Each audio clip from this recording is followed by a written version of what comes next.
ওসমান হাদি নামের বন্ধুটার সাথে কোনোদিন মোলাকাত হয় নাই।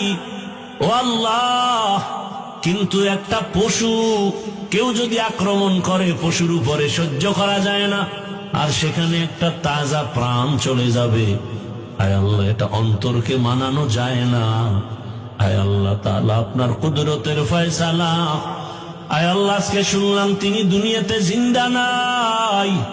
আয় আল্লাহ, তাকে শাহাদাতের মর্যাদা দান করেন। এরকম আমার কলিজার যত যুবক,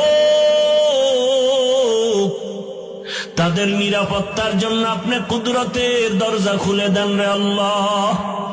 আমার যুবকদেরকে দিনের খাদেম বানায় দেন। আয় আল্লাহ, প্রত্যেকটা যুবকের দেশের জন্য আপনি ঢাল বানায় দেন। আয় আল্লাহ, কত যুবকের কথা শুনলে কলিজাটা ঠান্ডা হয়ে যায়। আমরা দিনের কাজ করি, দেশের কাজ করি, জনগণের পেছনে খেদমত করি এক লাইনে, আর আমার যুবক বাবারা কিছু আছে তারা ভিন্ন লাইনেই দেশের জন্য কাজ করেন, জনগণের জন্য কাজ করেন। আয় আল্লাহ, দেশের দরদি, জনগণের দরদি, দ্বীনের দরদি যারা, কুদরতের দ্বারা তাদের হেফাজত করেন আল্লাহ।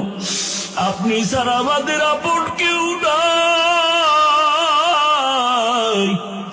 আপনি ছাড়া আমাদের নিরাপত্তা দেওয়ার কেউ নাই। হায় আল্লাহ, ফেরেশতার দ্বারা নিরাপত্তার ব্যবস্থা করে দেন আল্লাহ। আর যেন কানে না শুনি, যুবক নাই, তাজা প্রাণ ঝরে পড়েছে। আমার এই পবিত্র বাংলাদেশ, এত মসজিদ, মাদ্রাসা, আলেম ওলামা, এত জিকিরের আওয়াজ, আজানের আওয়াজ, এরপরও কেন এত বড় বড় জুলুম হবে বুঝতে পারি না রে মালিক। ও আল্লাহ, গুনার কারণে বেজার হইন না, হেদায়াতের নূর দিয়া সিনাটা ভরপুর করে দেন, 5 ওয়াক্ত নামাজি বানায় দেন। আমার কলিজার যুবকদের দেশ ও দিনের খাদেম বানায় দেন।